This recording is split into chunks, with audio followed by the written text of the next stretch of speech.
house is quiet in a way it really shouldn't be. There's no sound of paws on hardwood, no jingle of a collar. The food bowl sits untouched in the corner, and for a moment you forget why. Then you remember, and the weight settles in your chest all over again. If you've lost a pet, you know this feeling.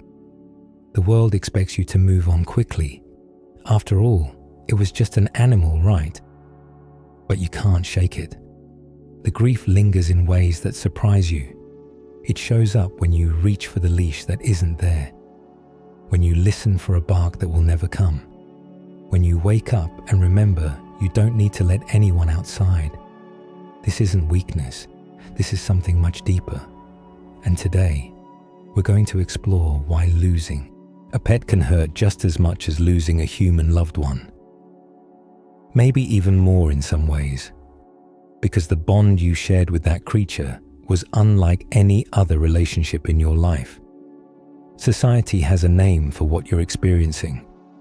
Psychologists call it disenfranchised grief. It's a loss that others don't fully recognize or validate. When you lose a family member, people understand. They bring meals, they send cards, they give you time off work. But when you lose a pet, you're often expected to be back to normal within days. You might even feel embarrassed for crying, for feeling this devastated over an animal. But here's what most people don't understand. Your grief isn't about losing just a pet. It's about losing a version of yourself. The person who came home to unconditional love every single day. The person who had a purpose in caring for another living being. The person who never felt alone, even when the rest of the world felt distant. Let's start with the biology of this bond, because what happened between you and your pet wasn't just emotional, it was chemical. Every time you looked into those eyes, your brain released oxytocin, the same hormone that bonds mothers to babies, the same one that makes us fall in love. Your pet triggered this response in you dozens of times a day, during morning cuddles, during evening walks, during those quiet moments on the couch when neither of you needed to say anything at all. And here's the profound part. This bond was purer than most human relationships. Your pet never judged you, never criticized, never held grudges or brought up past mistakes. They loved you on your worst days just as much as your best ones. They didn't care if you gained weight or lost your job or said the wrong thing at dinner.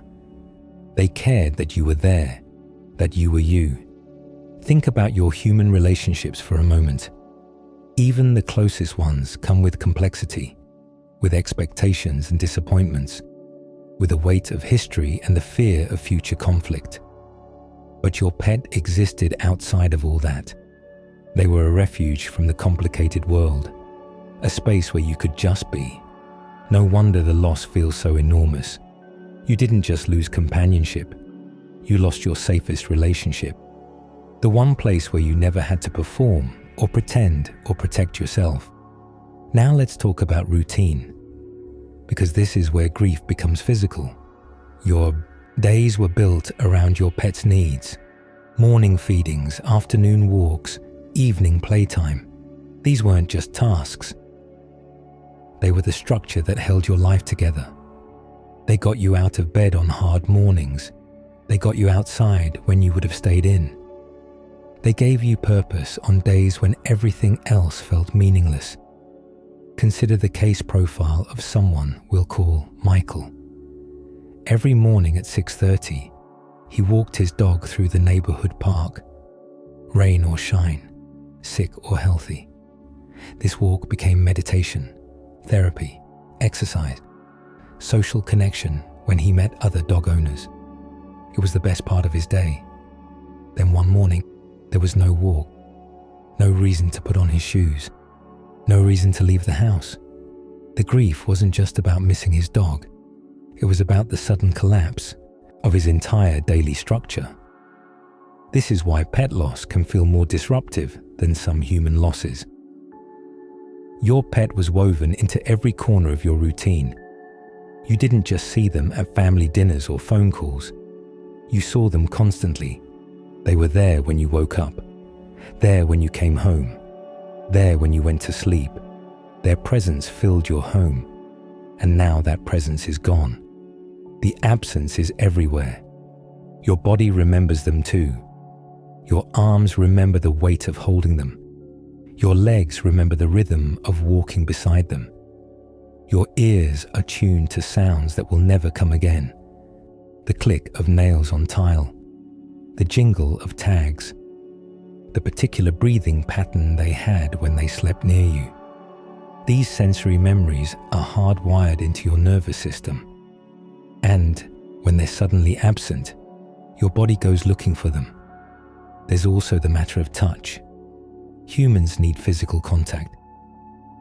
We're wired for it. And for many people, their pet provided the majority of their daily touch. The act of petting, stroking, holding. These weren't just nice moments.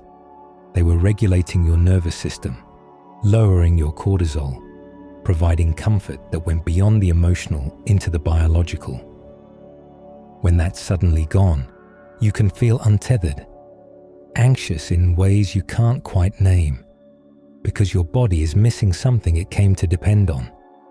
You probably notice it most in the small moments, when you drop food on the floor and instinctively wait for them to clean it up, when you open the door and expect to hear the scramble of excited paws, when you sit on the couch and your hand reaches out to pet something that isn't there. These moments ambush you throughout the day, little reminders that nothing is the same. And then there's the guilt. This is often the hardest part, because in many cases, you had to make the final decision. You had to choose when their suffering outweighed their joy. You had to play God in a way that feels unbearable. Let's examine the psychology of this choice. When you decide to euthanize a pet, you're taking responsibility for ending a life you spent years protecting. The same hands that fed them and comforted them and kept them safe are now the hands that say goodbye. Even when it's the most merciful option, it violates something deep in our psyche. We're wired to preserve life, to fight for it. Choosing to end it, even to prevent suffering, creates a moral weight that's hard to carry. You might replay the decision endlessly. Did you wait too long? Did you give up too soon? Were they really ready? Could you have done more? These questions circle in your mind, and there's rarely a clear answer, because the decision wasn't made with perfect information. It was made with love and fear and hope and heartbreak, all tangled together. Here's what you need to understand. You did the best you could with what you knew. Your pet trusted you to make choices for them their entire life. And in that final moment, you made the hardest choice of all. Not because it was easy, but because you loved them enough to put their peace above your desire to keep them close. The guilt also extends to the everyday moments you now regret. The times you were too busy to play, the walks you cut short, the times you got frustrated when they had accidents or barked too much. You remember these moments now with sharp clarity, and you wish desperately for one more day to do better. But here's the truth. Your pet didn't keep score. They didn't hold on to those moments. They lived in a perpetual state of forgiveness and presence. They remembered the good, the warmth of your bed, the sound of your voice, the feel of your hand. That's what mattered to them, and that's what they carried until the very end. Let's shift now to something important, the way grief changes over time, because you won't always feel this raw. The pain you're experiencing right now is acute grief. It's fresh and overwhelming and all-consuming. But grief isn't static, it evolves. In the beginning, grief feels like drowning. Every single thought leads back to the loss. You can't imagine a time when this won't hurt. But slowly, almost without noticing, something shifts. The waves of pain, come less frequently. They're still powerful when they hit, but there's more space between them. More moments when you can breathe. This doesn't mean you're forgetting. It means you're integrating the loss into your life. You're learning to carry it rather than being crushed by it. Think of it like a stone in your pocket. At first, it's so heavy you can barely walk, but over time, you adjust. The weight is still there, but you grow stronger. You learn how to move with it. And here's where something beautiful happens. The grief begins to transform into gratitude. You start remembering the joy more than the loss.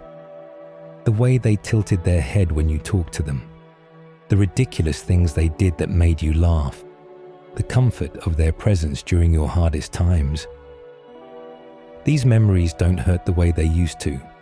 They warm you instead. This is what psychologists call continuing bonds. The idea that love doesn't end with death. Your relationship with your pet continues, just in a different form. They're no longer physically present, but they're still part of your story, still part of who you are. The love you shared changed you, made you more patient, more compassionate, more capable of caring for another living being. Consider what your pet taught you. They taught you responsibility, routine, the importance of being present. They taught you that love doesn't have to be complicated. That joy can be found in simple things.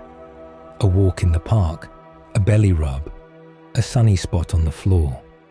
They taught you to slow down and appreciate the moment, because that's all they ever cared about. Not yesterday, not tomorrow, just right now. They also taught you about genuine acceptance. Your pet never tried to change you, never wanted you to be different or better. They accepted you exactly as you were. On days when you felt unlovable, your pet loved you without question. This kind of acceptance is rare, and experiencing it changes how you see yourself. Your pet also modeled forgiveness in a way few humans can. You could leave them alone all day, and they'd forgive you the moment you walked through the door. You could accidentally step on their paw, and they'd forgive you instantly. They held no resentment, carried no grudges. Every moment with them was a fresh start. This is a profound lesson that many of us struggle to learn in our human relationships. These lessons don't disappear when they do. They become part of your foundation, part of how you move through the world. Your pet's legacy isn't just in the memories you carry. It's in the person you became because of them. Now let's talk about something that might feel uncomfortable. The question of whether you'll ever love another pet the same way. Many people feel guilty even thinking about getting another animal. It feels like betrayal, like you're trying to replace something irreplaceable. But here's the reframe. Loving another pet doesn't diminish what you had. Your heart doesn't have a limited capacity. It expands. Each relationship is unique. Each bond stands on its own. Getting another pet isn't about replacement. It's about honoring the love you're capable of giving, the love your previous pet helped you discover. Some people need time before they're ready. Others find comfort in opening their home sooner. There's no right timeline. The only wrong choice is forcing yourself to do something you're not ready for, or denying yourself something that might bring healing because you think you should still be grieving. Grief and love can coexist. You can miss your old companion and still find joy in a new one.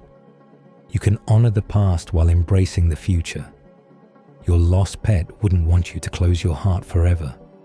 They spent their entire life teaching you how to love, how to be present, how to find joy in simple connection. Continuing, that legacy is one of the most beautiful ways to remember them. Let's address the people in your life who don't understand. The ones who say it was just a dog, just a cat, just a bird. These comments can feel devastating, like your grief is being invalidated, like your love didn't matter. But their lack of understanding says nothing about the validity of your loss. It says something about their own experience. They've never had that bond. They don't know what it's like to be loved by something that asks for nothing but your presence. Their inability to comprehend your pain doesn't make your pain less real. You don't owe anyone an explanation for your grief. You don't need to justify why this hurts. You don't need to compare it to other losses to prove it's legitimate. Your grief is yours, and it's real, and it matters. Find the people who get it, the ones who've experienced this loss themselves, the ones who understand that pets aren't lesser relationships. They're different relationships, and in many ways, they're more pure, more uncomplicated, more consistent. These people will hold space for your grief without trying to minimize it or rush you through it. And if you can't find these people in your immediate circle, seek them out. Online communities, support groups, forums dedicated to pet loss. There's something healing about being witnessed in your grief by people who truly understand, who don't need you to explain why you're still crying weeks or months later, who get why you can't just adopt another pet and move on, who understand that this isn't about replacing what you lost. It's about learning to live with the hole they left behind. Some people might suggest that your grief is disproportionate because pets have shorter lifespans, that you should have been prepared for this. But preparation doesn't prevent pain. Knowing something intellectually and experiencing it emotionally are two entirely different things. You can know for years that this day will come and still be devastated when it does. Grief doesn't care about logic. Here's something else that happens with pet loss. It often brings up other griefs, old losses you thought you'd processed, people you've lost, relationships that ended. There's something about the rawness of this pain that opens up old wounds. Suddenly, you're not just grieving your pet, you're grieving everything you've ever lost. This is normal. Grief is cumulative. Each loss carries echoes of previous ones. Your pet's death might remind you of losing a grandparent, or a childhood friend, or a version of yourself you can never get back. These griefs layer on top of each other. And that's why the pain can feel so disproportionate to people who don't understand. But you know the truth. This grief is about more than just your pet. It's about mortality, about impermanence, about the fact that everything we love will eventually be taken from us. Your pet's death is a reminder that nothing lasts forever. And that's a terrifying truth to face. Yet there's also something profound in this realization. If nothing lasts, then every moment becomes precious. Every ordinary day with your pet was a gift. Every walk, every meal, every quiet evening together. You didn't know which one would be the last, but that's what made them all matter. This perspective shift can be transformative if you let it. Instead of asking why your pet had to die, you can start asking how lucky you were to have had them at all.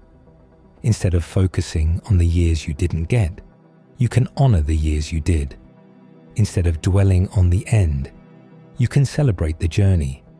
Some people find comfort in spiritual beliefs about what happens after death, that their pet is waiting for them, that they'll meet again. Others find comfort in more earthly ideas, that their pet's atoms return to the universe, that the energy they shared still exists somewhere. And some find no comfort in these thoughts at all. They simply carry the loss as part of their story. There's no right way to make meaning from this. Your pet's death means whatever it means to you. Don't let anyone tell you what you should believe or how you should interpret this loss. Your grief is yours to shape. This is what your pet's death can teach you. Not just about loss, but about presence, about savoring what you have while you have it, about not taking the simple joys for granted, about loving fully, even though you know it will hurt when it ends. Because here's the ultimate truth. The grief you feel is proportional to the love you gave. The deeper the bond, the deeper the pain. And while that hurts beyond words right now, it's also beautiful. It means you loved well.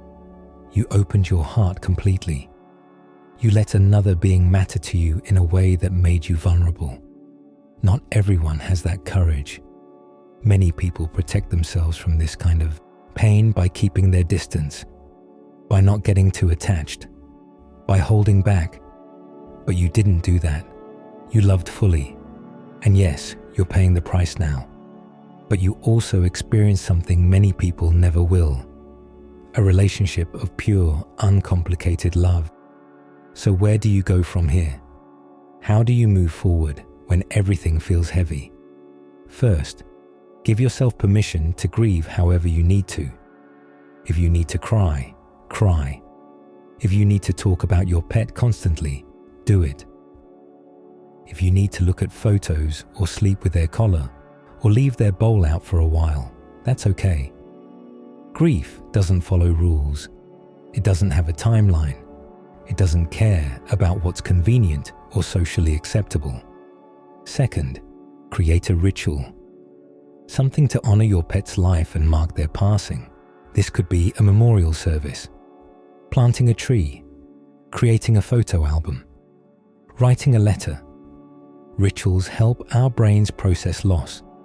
They give us a way to say goodbye, a way to acknowledge that something significant has ended. Third, be patient with yourself. Healing isn't linear. You'll have good days and bad days. Days when you feel okay, and days when the grief ambushes you out of nowhere. This is normal. This is part of the process. Don't judge yourself for struggling. Don't expect yourself to be over it by any particular date. You might find that certain triggers bring the grief rushing back. A song you used to play for them. A toy you discover under the couch. The first snowfall or spring day without them. Anniversaries of their birth or death. These moments can feel like starting over, but they're not. They're just proof that love doesn't follow a timeline. That grief isn't something you complete and move past. It's something you integrate and carry forward. There will also be moments of unexpected joy. When you see a dog that looks like yours and smile instead of cry. When you can look at photos without breaking down. When you tell a funny story about them and laugh genuinely. These moments don't mean you've forgotten. They mean you're healing. They mean the relationship is transforming from one of presence to one of memory. And memory can be a beautiful place to hold someone you loved. Some people worry that feeling better means they're betraying their pet. That happiness is disloyal. But your pet never wanted you to suffer. They spent their entire life trying to bring you joy. Continuing to find joy in your life honors them. It doesn't erase them. And finally, remember this. Your pet's death doesn't erase their life. They were here. They mattered. They changed you. They filled your days with joy and purpose and love. That doesn't disappear because they're gone. It becomes part of your story, part of who you are. The pain you feel right now is the price of love. And while it's excruciating, it's also a testament to something beautiful. You loved a creature so fully that their absence leaves a hole in your world. Not everyone gets to experience that depth of connection. Not everyone opens their heart wide enough to let another being in that completely. Your pet knew they were loved. They felt it every single day. In the food you gave them, the walks you took, the way you talked to them, the spot they had on your bed. They lived a life filled with security and affection and care. Because of you. That's not nothing. That's everything. And now that love continues in a different form, in the way you remember them, in the lessons they taught you, in the capacity for love they helped you develop. They're still with you, not physically, but in every way that matters, in your heart, in your habits, in the way you see the world. This is the silent grief that so many people carry. The loss of a pet who was never just a pet, who was family, who was a best friend, who was a constant source of unconditional love in a world that often feels conditional. If you're feeling this pain, you're not alone. Millions of people understand exactly what you're going through because they've been there too. The grief will change. It won't always feel this impossible, but the love will remain, and that love will become something you carry with pride, a reminder of your capacity for connection, for care, for opening your heart even knowing it might break. Your pet's life mattered, and so does your grief. Don't let anyone tell you otherwise. If this resonated with you, consider subscribing to this space where we explore the deeper questions of human experience, where we examine the psychology behind the things we feel but rarely discuss, where we create a community of people who think deeply about what it means to be alive, to love, to lose, and to keep going anyway. Thank you for being here. And if you're grieving, know that your love was real, your bond was real, and your pain is real. You're allowed to feel it all.